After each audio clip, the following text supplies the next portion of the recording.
ونعوذ به من شرور أنفسنا ومن سيئات أعمالنا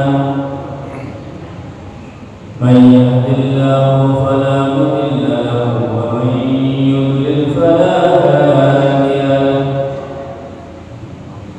أشهد أن لا إله إلا الله وحده لا شريك له وأشهد أن سيدنا ومولانا محمدا عبده ورسوله اللهم صل وسلم على سيدنا محمد وعلى آله وأصحابه والتابعين لهم بإحسان إلى يوم الدين أما بعد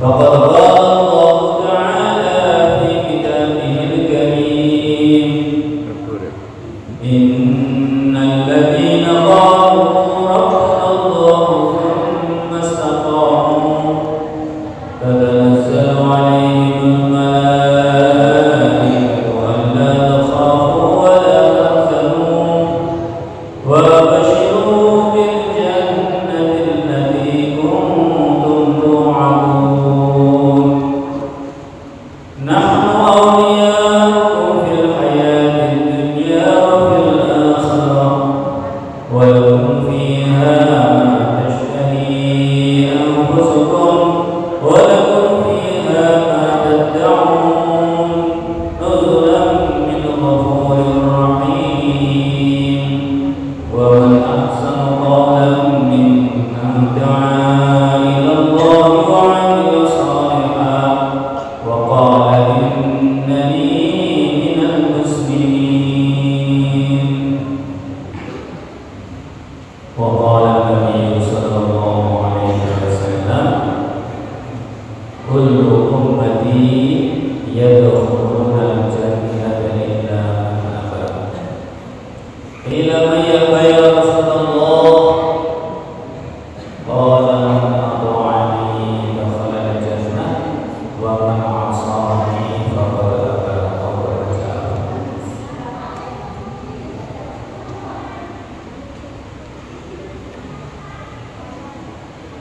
Para alim ulama, para kiai, para ustaz, para ulama, para pemangku, bapak-bapak, pejabat yang hadir, yang dirahmati Allah Subhanahu wa taala, hadirin wal hadirat rahimakumullah. Para ulama mengatakan bahwa perkara yang paling penting dalam kehidupan kita ini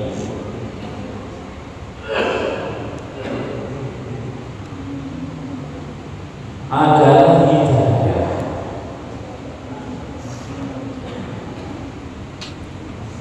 Kenapa begitu? Karena kalau orang itu dapat hidayah Allah, maknanya orangnya akan dapat iman. Maknanya orangnya akan ada iman dalam hati. Sedangkan iman itu adalah kunci kesuksesan dunia dan akhirat. La tadkhulul jannata hatta tu'minu. Kalian tidak akan masuk surga kecuali kalian beriman. Jadi iman itu syarat utama orang itu akan dapat kemuliaan. Tanpa iman tidak mungkin orang itu akan dapat kemuliaan. Sedangkan iman akan wujud dalam hati seseorang manakala orang itu dapat hidayah. Maka hidayah itu perkara penting dalam kehidupan ini. Saking pentingnya Allah perintahkan kita ini untuk minta hidayah dan wajib harus minta. Kalau ini tidak dibaca, sholatnya gak sah. Minimal 17 kali kita diminta hidayah kepada Allah. Ihdinas siratal mustaqim. Ya Allah, tunjukkanlah kepada kami jalan yang lurus. Ini kalau almarhum Romo Imam Zion, beliau mengatakan ihdina di sini ini maknanya bukan hanya sekedar tunjukkanlah kami ke jalan yang lurus, tapi beliau mengatakan bimbinglah kami ya Allah ke jalan yang lurus. Karena muncul enten yang mengikuti ada orang itu ditunjukkan kepada perkara kebaikan, tapi tak boleh. Jangan itu kepentingan ilmu. Tapi kalau orang itu minta dibimbing oleh Allah ke jalan yang lurus, itu ibaratnya orang jalan itu dituntut. Ini loh jalannya, ayo tak tuntut, tak bimbing di jalan kebaikan.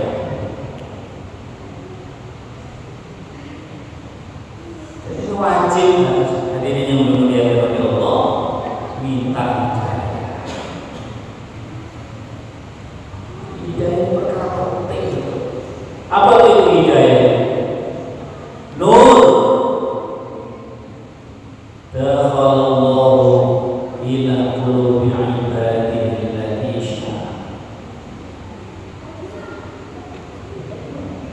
Nur itu apa hidayah itu adalah cahaya yang Allah masukkan ke dalam hati hambanya yang dikehendaki.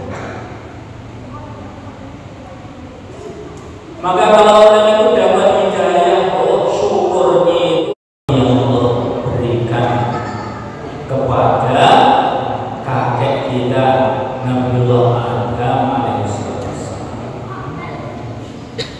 yang mana dengan sebab hidayah itu satu kekeliruan yang beliau kerjakan, walaupun itu tidak sengaja, beliau tobat nangis 40 tahun. Ceritanya beliau ini di dalam surga. Ketika beliau di dalam surga, dibebaskan oleh Allah Subhanahu wa Ta'ala untuk menikmati kenikmatan-kenikmatan surga, terserah kecuali satu yang tidak boleh didekat. Wala taqrabu hadhihi syajarah. Jangan mendekati pohon ini. Wa khulqi kata sebagai jangan mendekati, jangan makan boleh. Maka hadirin dimuliakan oleh Allah Subhanahu wa Ta'ala, iblis yang ketika itu bahwa dilaknat oleh Allah gara-gara apa? Gara-gara ketika Nabiullah Adam diciptakan di surga, kemudian disuruh sujud kepada beliau, iblis tidak mau. Iblis tidak mau.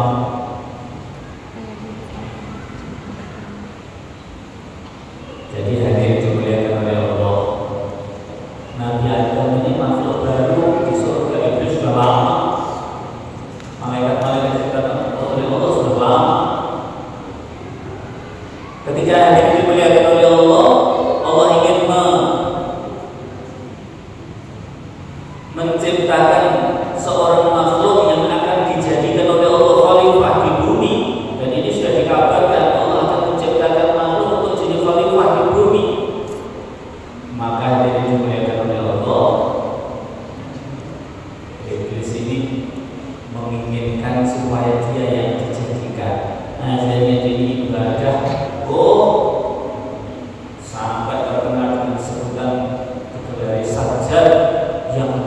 semakin banyak sujudnya.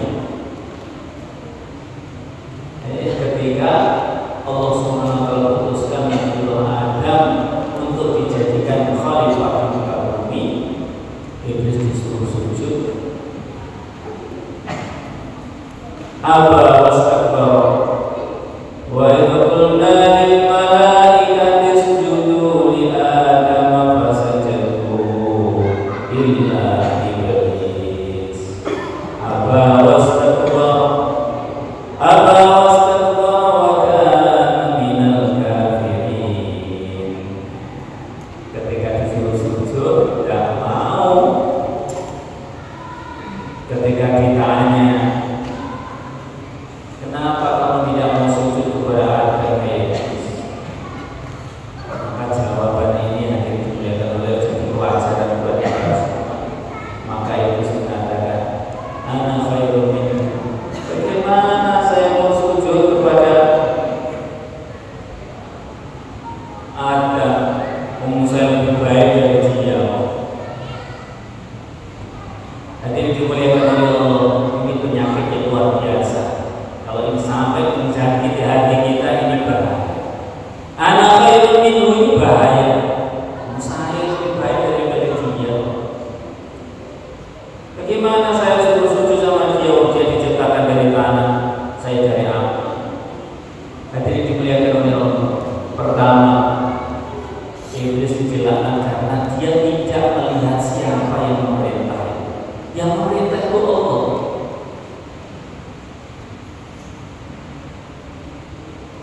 Padahal Allah Subhanahu wa Ta'ala itu penciptanya, penguasa. Sampai saking sejarah dalam hatinya, di dalam dirinya itu punya sifat yang buruk itu sampai tidak bisa melihat siapa yang memerintah. Kemudian yang kedua, dia ini tidak memahami bagaimana api lebih baik daripada tanah. Api itu sifatnya bagaimana? Membakar, merusak saja kecuali api dikendalikan. Satu korek api itu bisa membakar satu lampu. Tapi ketika api itu dikendalikan, bisa dimanfaatkan. Tapi tanpa dikendalikan, bisa membakar. Sementara tanah itu jelas sekali, tanah itu masya Allah diinjak-injak, diam aja, dicampuri malah keluar tela, keluar padi, keluar jagung, dilempari kotoran kambing, kotoran sapi, malah mengeluarkan sayur-sayuran yang hijau. Ini tanah. Nanti kalau dicetak juga jadi genteng, jadi bata, manfaatnya banyak. Nah, Iblis ini bisa menyatakan bagaimana api lebih baik daripada tanah. Nah, sifat yang seperti ini, sudah menjadikan dia ini dilaknat oleh Allah. Ketika disuruh sujud tidak mau. Maka dia dimuliakan oleh Allah. Ketika Nabiullah Adam yang diputuskan untuk jadi khalifah di muka bumi, maka rasa dendamnya ini luar biasa dalam diri. Maka ketika Nabiullah Adam diizinkan oleh Allah untuk menikmati surga kecuali satu itu, buah khuldi yang tidak boleh dimakan itu, maka Iblis datang. Dia berkata kepada Nabi,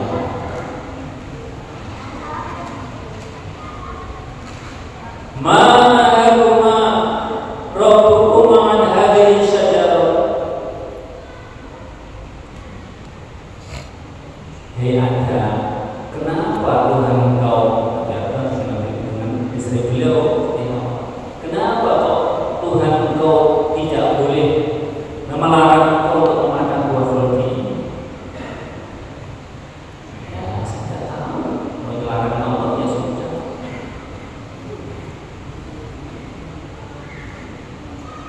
Ini ciri bujukannya Iblis.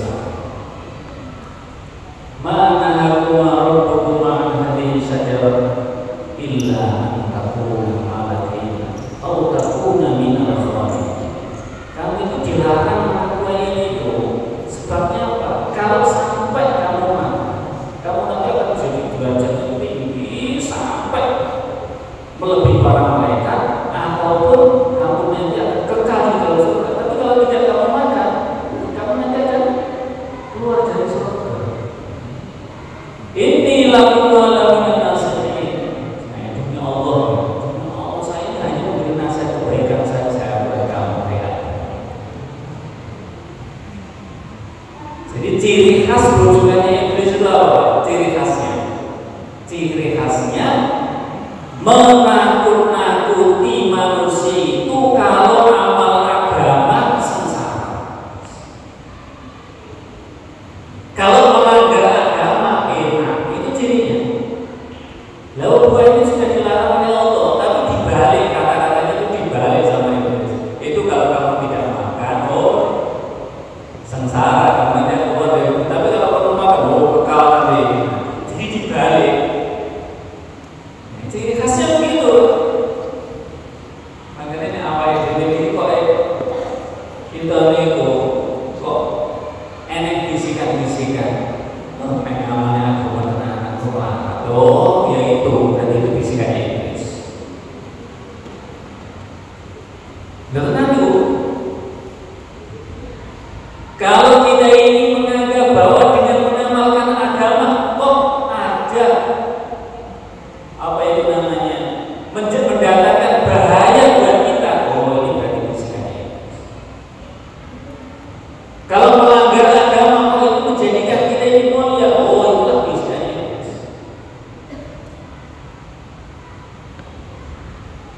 Karena tidak ada ceritanya sama sekali dulu sampai sekarang orang-orang itu amalkan agama dengan sungguh-sungguh kok orang itu terus jadi hina. Itu tidak ada ceritanya sama sekali.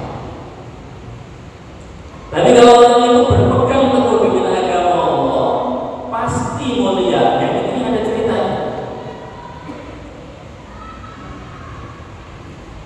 Maka beliau akhirnya yang namanya Nabi kok mendengar derajat yang tinggi, beliau akhirnya tertipu.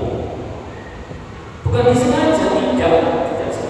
Karena kita tidak tahu, karena Nabi Adam itu ketika di dalam surga, beliau ini tidak mengenal ada makhluk itu jelek, tidak.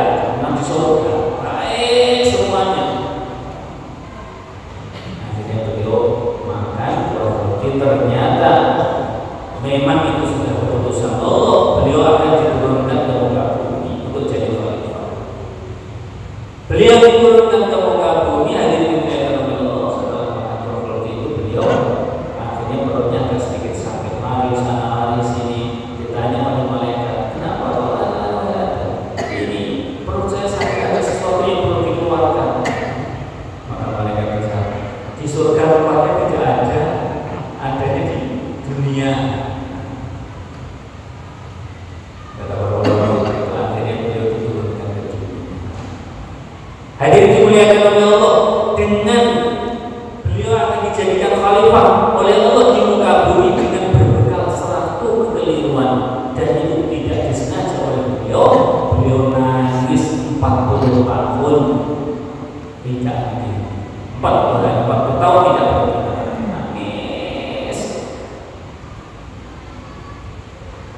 Lagi kita ini minta hidayah supaya kita ini diberi oleh Allah Subhanahu wa Ta'ala kemampuan untuk selalu mengobati dosa-dosa kita ini. Kalau satu kekeliruan itu saja beliau nangis itu panjang, apalagi kita ini terus masya Allah, lihat ke depan maksiat, lihat ke kiri maksiat, lihat ke kanan maksiat, tundukkan pandangan itu masih ada tampak maksiat. Ini urusan apalagi lisan. Kita mikirnya urusan kerasan itu yang masya Allah, nikmatnya luar biasa macam. Gitu, bahasanya boleh betul kerasan ini Pak. Kalau ngomong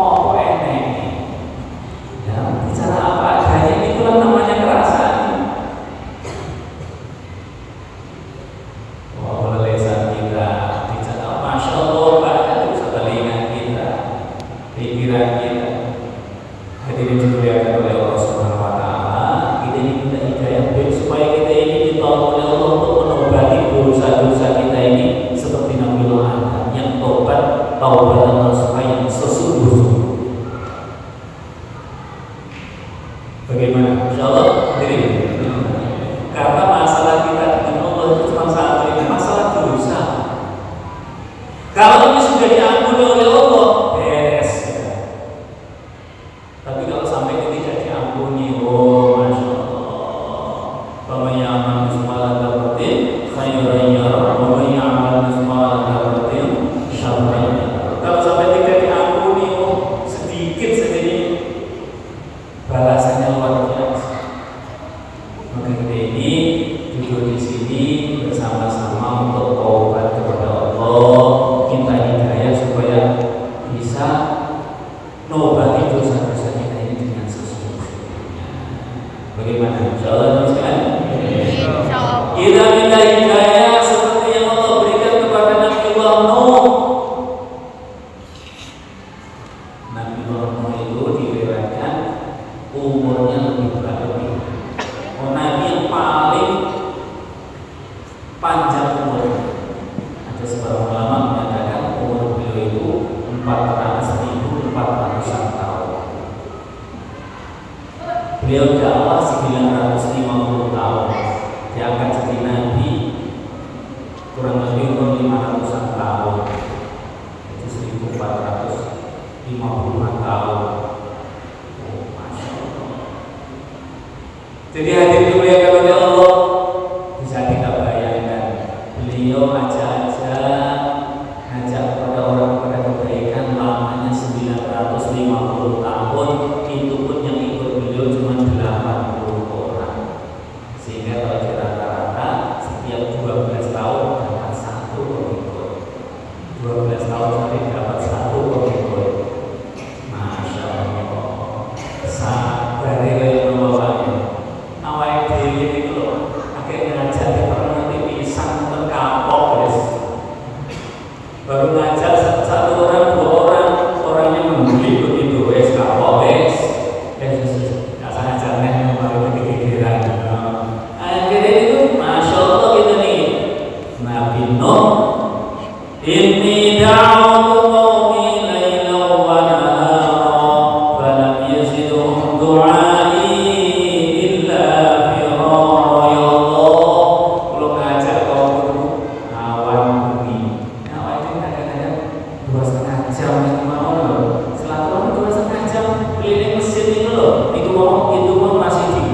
Korte, minta korte, ada enggak yang kurang dari itu? Nabi Nuh itu dakwah mengajak kaumnya itu siang malam tidak apa itu kurang lebih 950 tahun. Itu pun dapat 80 orang. Sabar itu. Makanya kita ini minta hidayah supaya kita ini oleh Allah dikasih ketegaran hati kita ini menghadapi macam-macam keadaan ketika kita ini dalam amal kebaikan.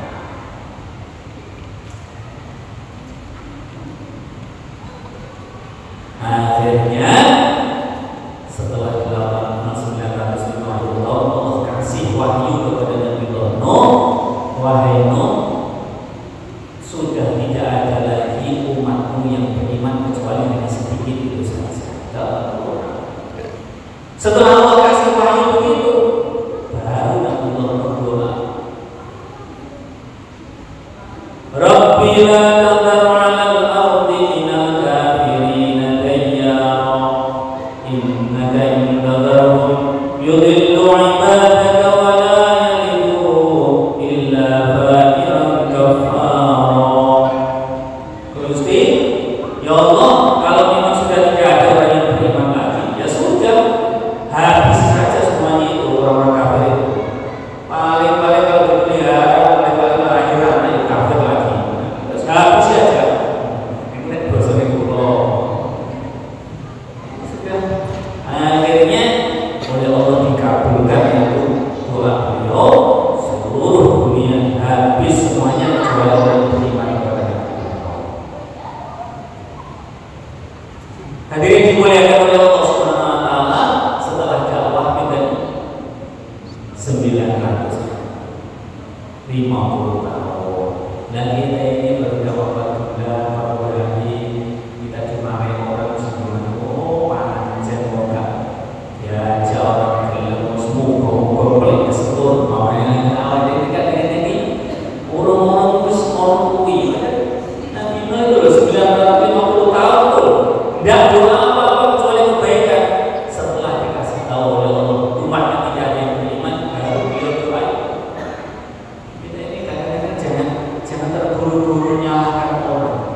Gimana?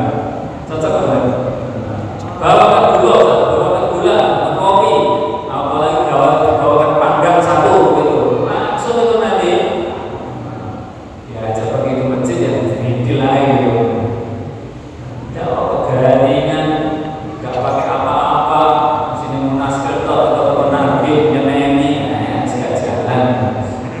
Penting bunga nih. Hadirin dimuliakan oleh Allah Subhanahu Wa Taala. Begitu sahabat. Kita minta hidayah seperti yang Allah berikan kepada. Akhirnya semuanya dihadirkan oleh Allah. Dari yang ikut Nabi Nuh alaihissalam itu pun ternyata tidak ada yang punya putra, tidak ada yang melahirkan anak satu pun kecuali Nabi Nuh sendiri. Akhirnya Nabi Nuh punya putra berempat sampai kepada kita. Jadi kita ini yang keturunan Nabi Nuh Adam, yang keturunan Nabi Nuh. Nah itu kakeknya itu dakwah 950 tahun, cucunya itu loh diajak ke masjid itu semoyo, ini cucu macam opo.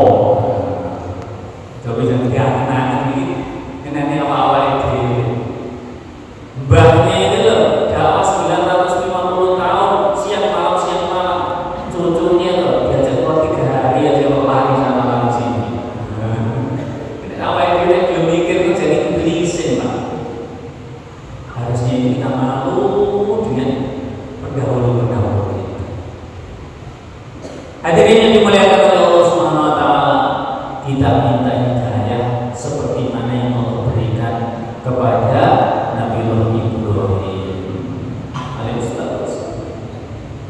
Nabi Ibrahim itu dakwah sendirian, lama tidak punya pengikut, tidak ada pengikut kecuali keluarga beliau saja.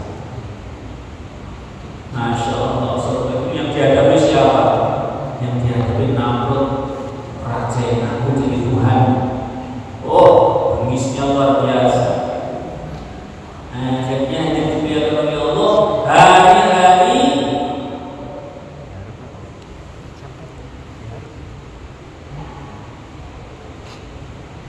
Namrud ini berusaha untuk menghancurkan kawannya Nabi Ibrahim, tapi Nabi Ibrahim hari-hari berpikir bagaimana itu cara berjaya. Setelah kemarahnya memuncak, ini Namrud ini Nabi Ibrahim dipegang, kemudian mau dibakar. Hadirin dimuliakan oleh Allah, saking besarnya api yang akan digunakan untuk membakar Nabi Nuh, sampai bingung mau melemparkan Nabi Nuh ini gimana caranya. Akhirnya iblis datang menyerupai manusia, usul memberikan masukan kepada Namrud. Itu kamu buat ke tempat kamu tapel. Kalau orang Jawa sana banyak sana itu namanya pelintengan, ketapel raksasa. Nah, jadi beliau dirantai, beliau ditali tangannya, kakinya dilemparkan ke dalam api dengan alatnya. Begitu rupanya. Hadirin dimuliakan, yang terpenting ini utusan Allah, ini kekasih Allah. Kok tangannya dirantai, kakinya dirantai, mau dilemparkan ke dalam api? Para malaikat saya, ini kekasih Allah, mesti kita tolong ini. Nanti izin kepada Allah, ya Allah, izinkan kami untuk menolong kekasih Engkau. Ini kekasih Engkau mau dilempar ke dalam api. Ya kalau mau silakan. Akhirnya malaikat datang. Ya Nabi Allah, ini saya bersama dengan malaikat yang bagian angin. Kalau kau mau, kita akan datangkan angin yang kencang sehingga menyebabkan api itu. Nah, yang bersama saya ini malaikat yang bagian hujan. Kalau kau mau, akan kita datangkan hujan yang lebat sehingga mematikan api. Menawarkan pertolongan. Tetapi Nabi Ibrahim alaihissalam ini hadirin dimuliakan oleh Allah. Pentingnya dipelajari kata-kata beliau ini yang mesti kita pelajari. Beliau mengatakan amma ilaika fala amma minallahi fala. Wahai malaikat, kalau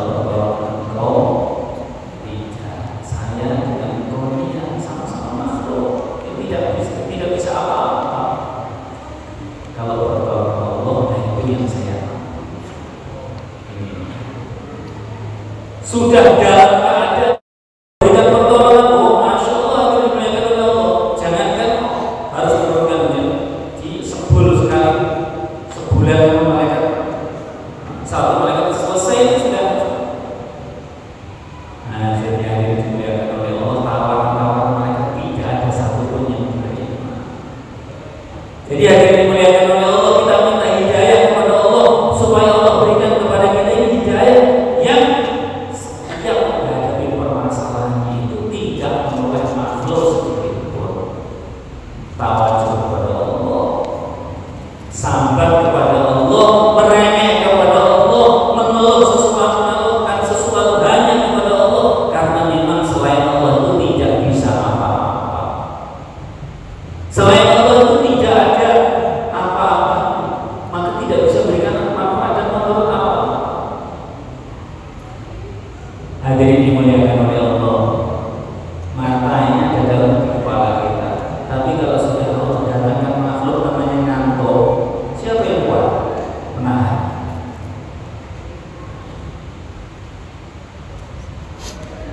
Satu pun di antara kita sejak dulu belum pernah bisa menang dengan makhluk namanya ngantuk. Kalau sudah datang, walaupun gelombangnya kayak apa, kayak Pak Amir tinggi besar, kalau sudah datang ngantuk, ya sudah bebas begitu aja.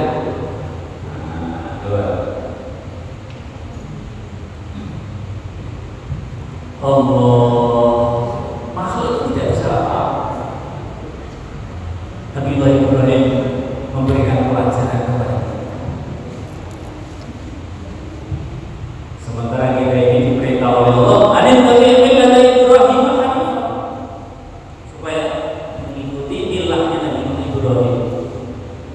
Di antara pelajaran yang beliau sampaikan kepada kita, menghadapi apapun juga tidak menoleh kepada makhluk sedikitpun, tetap tawajuh kepada Allah. Ketika beliau tidak menoleh sedikitpun kepada makhluk, maka pertolongan itu lebih cepat daripada yang dibayangkan. Begitu beliau dilempar, tidak menunggu detik-detikan. Begitu beliau dilempar, datang pasukan Allah, datang pertolongan Allah yang berupa firman Allah saja. Tidak perlu datangkan angin, tidak perlu datangkan hujan, tidak perlu datangkan siapa-siapa. Allah cukup berfirman, ya narukuni bardaw wa salaman ala Ibrahim. Wahai api, dinginlah. Kata para ulama, seandainya Allah cukup berfirman dinginlah begitu, maka Nabi Ibrahim akan menggigil kedinginan dalam api. Tapi ketika Allah berfirman wasalaman, dan wasalaman, maka beliau merasakan di dalam api itu sejuk, merasakan kesejukan di dalam api. Api tetap api. Ini Namrud dengan pasukannya tetap merasa panas. Api tidak dirubah oleh Allah, api tetap api, tetapi sifatnya api yang membakar itu Allah cabut bagi Nabi Ibrahim, sehingga api tetap api, tetapi mawarnya api sudah tidak ada sama sekali. Akhirnya api berubah jadi taman surga bagi beliau. Tidak ada satu helai rambut pun, satu benang yang ada dalam jalan baju beliau pun yang terbakar ketika beliau dilemparkan dalam api. Bahkan Allah tampakkan di matanya Namrud dengan pasukan-pasukannya, Allah tampakkan Nabi Ibrahim di dalam api. Allah kirim buah-buahan dari surga, menikmati buah-buahan di dalam api. Ketika apa? Ketika menghadapi masalah, tidak menoleh kepada makhluk sama sekali. Akhirnya pertolongannya pun juga tidak bisa dibayangkan besar. Maka santri-santri duit entek gimana? Langsung pinjam HP-nya pengurus. Ustaz, pinjam HP apa? Mau telepon bapak, kenapa?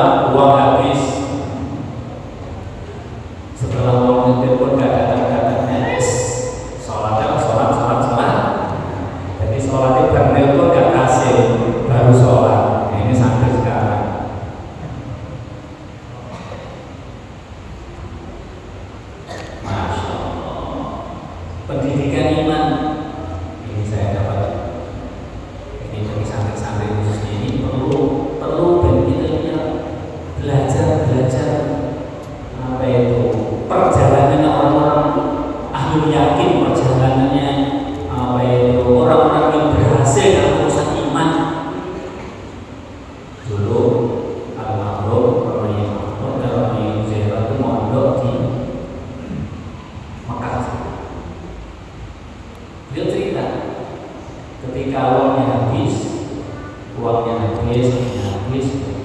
nulis surat kepada beliau isinya surat itu ya keluhannya santri biasa kepada ayahnya bahwa uangnya habis, minta dikirim. Maka sama Mbah Mamun dijawab,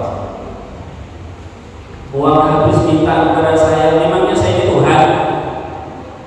Ini bapak dijalui duit anak ini jawabannya. Kok minta uang sama saya, memangnya saya Tuhan? Ya minta sama Allah sana, minta sama saya. Dengan sakit banget ini. Ini pendidikan wali bang. Tapi habis itu dikirim. Tapi nasihatnya begitu, minta Allah kepada saya, memang saya ini Tuhan. Minta kepada Allah sana, jangan minta sama saya. Kok bisa makanya kayak gitu? Rata-rata orang tua ya bingung, duitnya kita dan kita cepat mati dari sana ke awal. Hadirin dimuliakan oleh Allah, orang-orang yang ditolong oleh Allah Subhanahu wa taala yang dikehendaki punya derajat itu ya seperti itu pendidikannya. Mendidik putra-putranya supaya kalau ada apa-apa itu laporannya kepada Allah, sambatnya kepada Allah, mintanya kepada Allah. Karena memang selain Allah itu sama sekali tidak bisa apa. Coba sampai kalau Allah tidak menggerakkan hati orang tua kamu untuk ngirim duit sama kamu, yang mau ngirim siapa?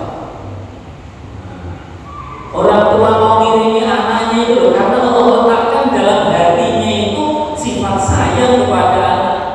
Coba kalau ini dicabut oleh Allah, berapa banyak anak yang dibuang di sungai oleh orang tua? Dan siapa sebenarnya yang kasih rezeki sama itu? Ya Allah sendiri, dilewatkan orang tua, karena orang tua punya niat untuk menafkahi anak.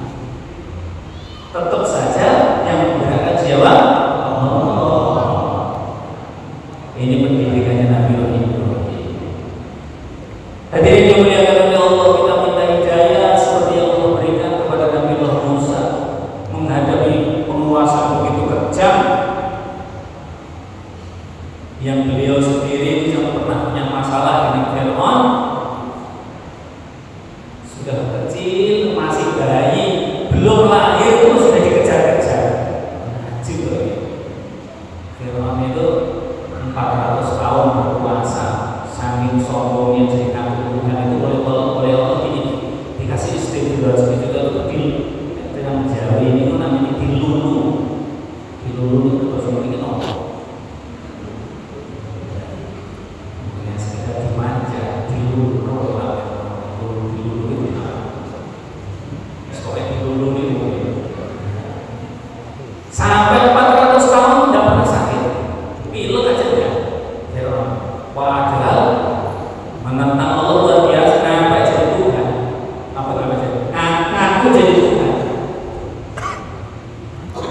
Setelah dia ngaku jadi Tuhan itu cuma sekedar iblis itu sampai cerita. Fir'aun itu kayak berani-beraninya. Saya itu meremeh-remeh jadi kepada Allah untuk jadi hambanya tidak diterima. Dan kamu itu loh makhluk baru aja yang aku jadi Tuhan, kamu berani sekali. Saya itu loh kata Iblis, ngeremeh-remeh mau jadi hambanya Allah. Ketika setelah dilakukan itu loh udah diterima. Dan kamu jadi Tuhan. Sampai Iblis sendiri lihat Fir'aun itu ngimpi perasaannya ada anak kecil naik singa mukul kepalanya Fir'aun. Lu gara-gara ngimpi itu, Masya Allah, berbuat keboliman yang luar biasa. Kata ahli-ahli dunia, oh ini berarti ada anak laki-laki dari Bani Israil yang lain yang akan menghancurkan Gerito ini. Loh, itu punya keputusan bukan kok. Kenapa kok dia menghancurkan negeri saya? Apa dosa saya? Mestinya kan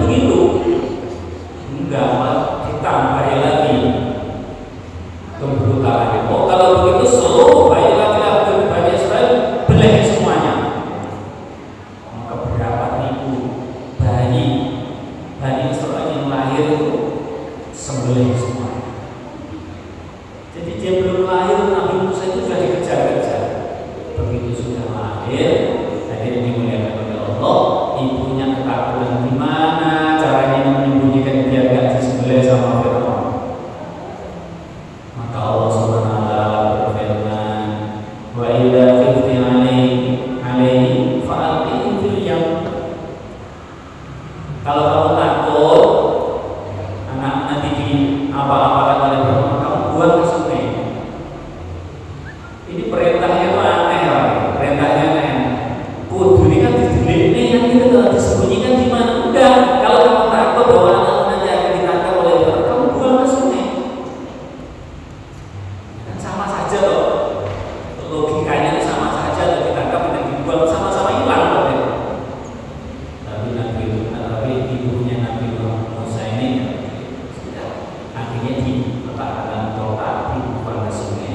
Cip, sungainya ini, kotak ini diarahkan oleh Allah mengalir, apa itu namanya, mengikuti arah itu masuk ke tempat biasanya ahli keluarganya Fir'aun itu mandi di sungai ini. Akhirnya diambil. Ini orang yang dicari-cari bertahun-tahun sampai puluhan, sampai ribuan bayi-bayi segini sekarang diantar ke kerajaannya, diambil sama istrinya. Maka kita langsung ini yang akan menghancurkan negeri saya ini, mau dibunuh. Tapi hadirin dimuliakan oleh Allah, Allah Subhanahu wa taala seakan-akan mengatakan, kalau memang kamu bisa membunuh, bunuhlah. Tapi bisa? Tidak. Allah cukup mengirimkan penjaga bagi si bayi ini dengan seorang wanita. Lah, tak perlu, jangan dibunuh. Nah, kadang-kadang dia jalan kalah yang istri. Oh, 4 bulan? Jangan Pak, 4 bulan ya nanti saya gimana? Oh, enggak jadi korban 4 bulan sudah. Mau 4 bulan nih? 4 bulan terus gimana? Akhirnya enggak jadi. Ya, ini Fir'aun itu mau membunuh. Nabi saya baik. Ah, terus jangan dibunuh. Kita ambil anak angkat aja. Mungkin ada manfaatnya buat kita. Malah diambil anak angkat. Padahal dia tahu ini yang akan menghancurkan negeri saya. Coba. Jadi Allah Subhanahu wa taala itu, manusia ini punya rencana begini-begini, tapi semuanya tidak ada apa-apanya yang berjalan tetap programnya Allah Subhanahu wa taala. Akhirnya hadirin dimuliakan oleh Allah, pentingnya manusia mengacu kepada Allah di sini. Ini tambah besar. Ringkasnya, beliau dakwah kepada Fir'aun dikejar-kejar. Yang ringkasnya akhirnya Fir'aun dihancurkan oleh Allah, Nabi Musa bersama Bani Israil diselamatkan oleh Allah Subhanahu wa taala.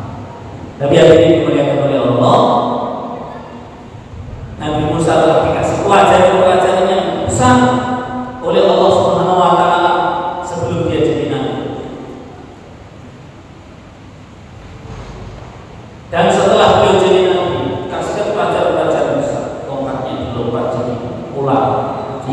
Kadang kalau tongkatnya ini menemani beliau berjalan, kadang kalau beliau lapar mengeluarkan daging juga, macam-macam lah pelajaran. Ketika beliau dikejar-kejar oleh Fir'aun, maka dimuliakan oleh Allah, beliau dihadapkan dengan lautan. Belakangnya Fir'aun, depannya lautan. Hadirin dimuliakan oleh Allah, beliau sudah punya pengalaman macam-macam, tapi tidak digunakan itu semuanya. Tunggu perintah Allah. Apa perintah Allah kalau menghadapi masalah ini? Maka dimuliakan oleh Allah, ternyata perintah Allah lain. Itu dengan suatu al-bahr. Hai Musa, pukulkan tongkat kamu ke lautan. Begitu dipukul, terbelah menjadi 12 jalan.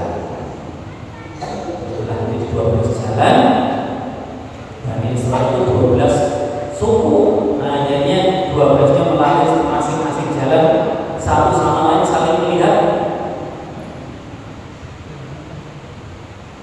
Begitu selama Allah perintahkan mengumpulkan kembali, satulah itu air laut Fir'aun dihancurkan. Tapi anehnya, Bani Israil itu sudah ditampakkan mujizat mukjizatnya Nabi Musa begitu rupa, ditolong oleh Allah, naik dari lautan itu. Kata-katanya apa? Betul naik lautan, dari lautan itu aja melihat kaum yang ada di situ pada menyembah berhala. Nah, Bani Israel itu melihat orang-orang di situ pada menyembah berhala, itu bilang kepada Nabi Musa, ya Nabi Allah, bahwa kita ini dibuatkan berhala kayak begitu, biar seperti itu.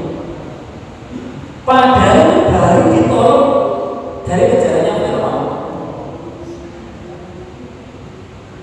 Naik dari lautan itu, Masya Allah, melihat orang menyembah berhala itu minta supaya dibuatkan berhala kayak gitu. Kayak apa? Lemahnya Bani Israel tadi, ditungguin nabinya. Ini kata para ulama, Bani Israel kayak begitu itu karena apa? Di antara penyebabnya kalau amal agama itu dipilih-pilih. Kalau enak ya dikerjakan, kalau enggak enak ya enggak mau. Yang pertama, yang kedua, diajak berjuang sama oleh Nabi Musa itu meski sini mau semuanya ada alasan karena tidak cocok dengan nafsu Bani Israel. Akhirnya imannya lemah gitu. Diajak masuk ke Palestina malah jawabannya apa tahu buka buka tidak ini ada. Hei Musa, kamu diperintah ke sana ya kamu berangkat sini aja. Kamu sama dengan kamu saya duduk saja di sini. Ini Bani Israel itu nabi kalau sekarang. Nah ini Bani Israel itu imannya lemah. Makanya Bani Israel kepada Nabi Musa itu begitu sabar, luar biasa ngaji orang-orang kayak begitu. Maka kita hidayah seperti yang memberikan kepada beliau, tegar dalam amal agama, tidak terkesan dengan suasana negara. Hadirin dimuliakan oleh Allah, ini pentingnya hidayah bagi kita. Pentingnya hidayah bagi Nabi Isa itu sendirian, tetapi tidak pernah terkesan dengan apa. Kita minta hidayah seperti yang Allah berikan kepada Nabi Muhammad SAW, yang sebab itulah beliau bergerak ke seluruh dunia untuk menyampaikan agama sampai agama kepada kita. Rasa tanggung jawab kepada agama itu Allah wariskan kepada pengikut beliau, Sayyidina Abu Bakar radhiyallahu anhu, ketika beliau ini ditinggal wafat oleh baginda Nabi.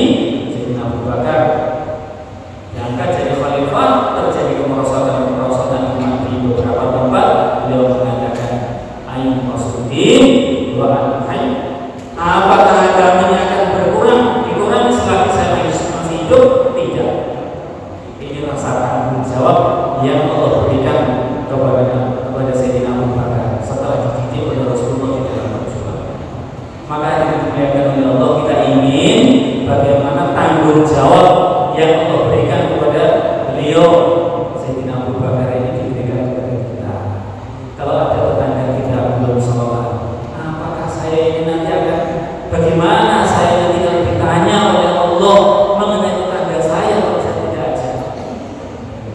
Bagaimana saya nanti kalau ditanya oleh Allah mengenai saudara saya yang belum hafal agama kemudian tidak saya ajar?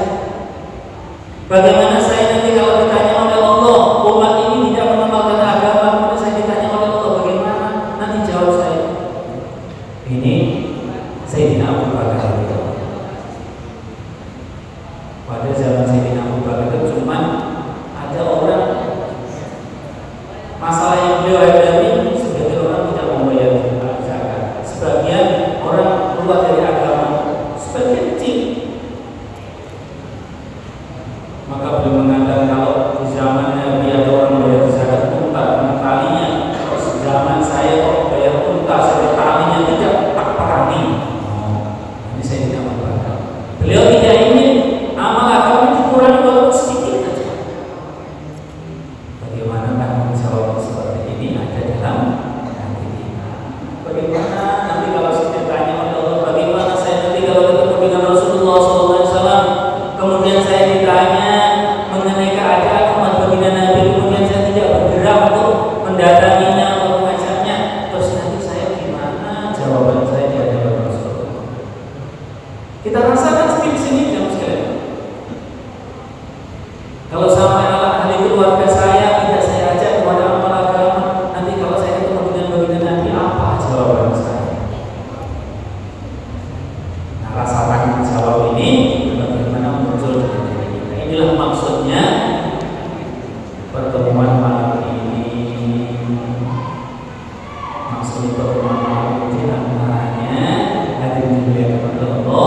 saudara-saudara kita yang lain di tempat-tempat yang lain. Maka silahkan yang sudah ada niat untuk belajar sedikit menyampaikan agama ini, belajar tanggung jawab agama ini sampai sana itu. Alhamdulillah, dari pertemuan kita ini akan ada satu rombongan yang dikirim ke Brunei Darussalam. Pertemuan kita ini adalah rombongan yang akan dikirim ke Brunei Darussalam. Boleh insyaallah yang akan ke Brunei, boleh berdiri insyaallah. Silakan berdiri ke Monggo. Monggo silakan. Pak Ridho, Pak Iwan, Pak Toto, Maksudnya Pak Usman. orang itu barokah. Mungkin dari Rio ini pernah ada yang ziarah sama di Jawa. Senang Giri, Senang Gajah, Senang Burna, Senang Ampel, Senang Gunung Jati, ya. Itu loh Pak, tiap minggu orang itu kalau hidupnya itu makbul di sisi Allah. Barokahnya itu orang itu sudah mati, itu barokah itu masih mengalir terus. Orangnya itu sudah mati, tapi jadi asbab datangnya rezeki bagi orang-orang hidup. Coba kalau di negara ada makamnya sudah menjadi orang ziarah itu berapa puluh, masya Allah, toko-toko di sekitarnya. Mana ada kalau tidak ada beliau di situ, siapa yang berjualan di situ? Pas sudah nambah Surabaya, wah masya Allah, nggak tahu berapa orang dapat rezeki gara-gara Mbak Sunan Ampel dilaporkan di sini. Jadi orangnya sudah mati itu loh, masih jadi asbab rezeki bagi orang hidup. Nah kita ini orang hidup tuh malah menghabiskan rezeki. Coba ya. Ini pelajaran penting ya mas sekalian. Orang itu kalau sudah makbul di sisi Allah, hidup atau mati pun jadi asbab datangnya kebaikan. Maka kita yang hidup sekali ini, kita jadikan hidup kita hidup yang benar-benar barokah. Terus ini gimana para wali ini lagi hidup membawa barokah, membawa hidayah, mati pun masih menjadi asbab barokah bagi yang lain. Oke, silakan. Dari ini pertemuan kita juga akan ada rombongan